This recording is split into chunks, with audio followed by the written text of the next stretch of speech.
Hello everyone and welcome to the Weekly Rewind presented by Attractions Magazine. This episode is for Friday, February 12th, 2016. I'm your host, Banks Lee. As always, we're going to take a look back at the past 7 days of our Twitter feed at Attractions, so let's get started last Friday on February 5th. Mardi Gras at Universal Orlando started this past weekend, and here's a look at some of the merchandise, including a shirt you can get at the event happening weekends at Universal Orlando. On February 6th, we were over at Legoland, Florida for the first day of a new event there, Lego Movie 40 Weekends. Lots of stuff happening there related to the brand new Lego Movie 40 that just debuted at the park recently. Over in Miniland, they added a new element to the Florida section of Miniland USA, and that is a look at the Orlando Eye and iDrive 360 complex there. This was originally on display inside the lobby at the hotel, but they've now moved it out and made it a permanent part of Miniland. As part of the Lego Movie 40 weekend, some characters from the attraction were meeting guests around the park, including some that have never been seen at Legoland Florida before, like Benny, Unikitty, and Brickbeard right here.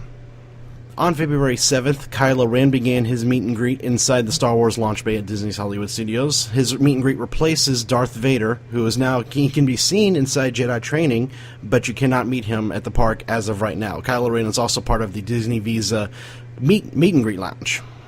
Over at Disney Springs, we spotted this new updated look at concept art for Planet Hollywood. That's going to be opening there sometime this summer after its makeover. The top part of the photo here is the original concept art, and then you can see down at the bottom there is the updated version. Some changes to the outside of it. Don't know anything about what's going to happen on the inside. It's a theme to some observatory. Don't know if they're going to keep a lot of the same props and costumes from movies that they've had there before. We'll find out this summer. February 8th, we noticed some Lion Guard merchandise is now starting to go on sale inside the parks. This right here specifically at Disney's Hollywood Studios. They also have that Lion Guard special game that you can do at Animal Kingdom that is going on right now. February 8th, over at Disneyland in California, Peyton Manning, quarterback for the Denver Broncos, was there for a victory parade after winning Super Bowl 50 the night before. Moving on to February 10th, if you're a fan of the Heads Up app for iPhone, you can get an update now that allows you to get a deck specific for Disney parks. You can either buy it for 99 cents, or if you're going to be coming to Walt Disney World or Disneyland, or you're at Aulani in Hawaii, you can get the deck for free by checking into the app whenever you're in the parks. February 11th, Madame Tussauds Orlando announced two new figures that are now part of the museum. There's a Scarlett Johansson figure, as well as a figure of Zac Efron.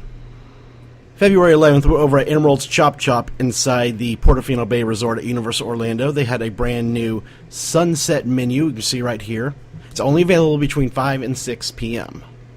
And finally this week, I want to share this photo of a couple of runners dressed as minions on the Insane Inflatable 5K course. You can see a look at this 5K on this past week's episode of the show. And that's going to do it this week for the Weekly Rewind. As I just said, check out this past week's episode of the show for a look at the Insane Inflatable 5K, as well as some new acts that are now a part of Cirque du Soleil La Nuba at Disney Springs. And until next week, have fun, guys. We'll see you later.